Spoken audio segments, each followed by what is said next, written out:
Luis Quiros, welcome to the Local Live. Thank you for taking the time to be with us tonight. Thank you for inviting me. So you're running for the school board. This is not your first time. Right. And is there a particular thing that you're running on or just general interest? Well, I'm running on the issue of authenticity and morality.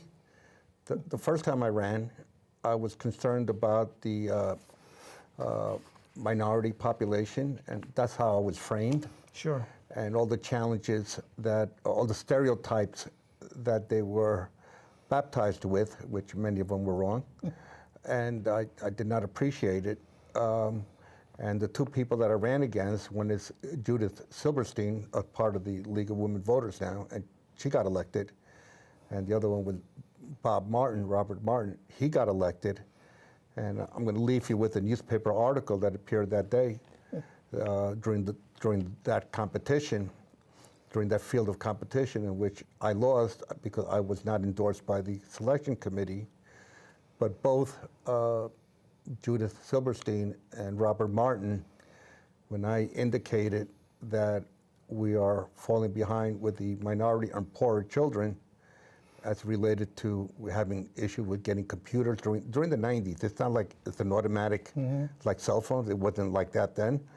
And the disadvantages we had by not being in the technology of participation, which is what I called it, they both indicated that they can all use the computers in the library or in the classrooms, something richer kids would never put up with and richer parents would never put up with. And they got elected on that, you know, and I lost. And then later on, and during the same competition, I also said that in the Mamaroneck Avenue School, at least, if not the entire district, letters to parents should also be translated. And that was a hassle. And I lost the platform, but eventually the letters were translated using Google, so a lot of the translations were wrong. And then I was advocating also that advanced placement course, because my kids all took advanced placement courses, but it wasn't available to more of the population. It took them over 10 years to finally agree that these advanced placement courses should be available to a bigger population. You shouldn't have to pay for them. Like what I said was, there's nothing advanced placement about what they're teaching. And I know that because I saw what my kids were taking. And I said, you're depriving generations of an intellect and scholarship they should have. So that was some years ago. Now, is there a particular issue that has caught your attention? Yeah, well, I'd like the voters, everybody to come out and realize that what I had just spent some minutes on discussing, that hasn't changed. That authenticity and morality costs money and it costs lawsuits. It's not an intangible. Authenticity and the lack of morality costs money. It's not an intangible. It's not an abstract.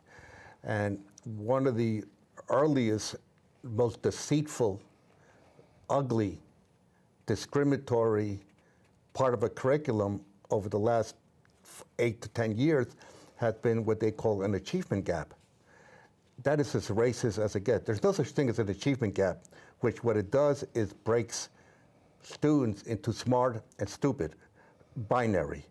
And all the literature, all the education literature that I have here indicates that that an achievement gap is a gimmick just to separate people, students, from access to what they should have. Are you talking across the board educationally, or are you identifying the Mamaroneck schools? No.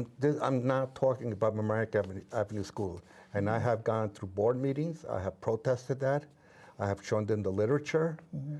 I have board meetings that I have been at were adjourned because I couldn't stop talking about how racist that the achievement gap theory was.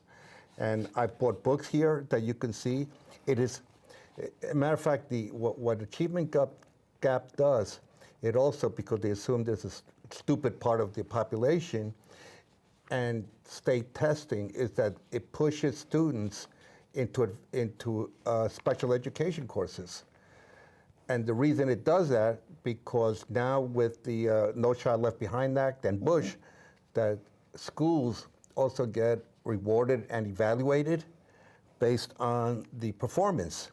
So if we have students, if they assume they have students that don't work, are not contributing to increasing that raises achievement gap, they put them into special education. Unfortunately, we're going to have to stop. We're out of time. But if people want more information please. about you, where do they go? I'm asking people not to vote for Zambrano because he has been.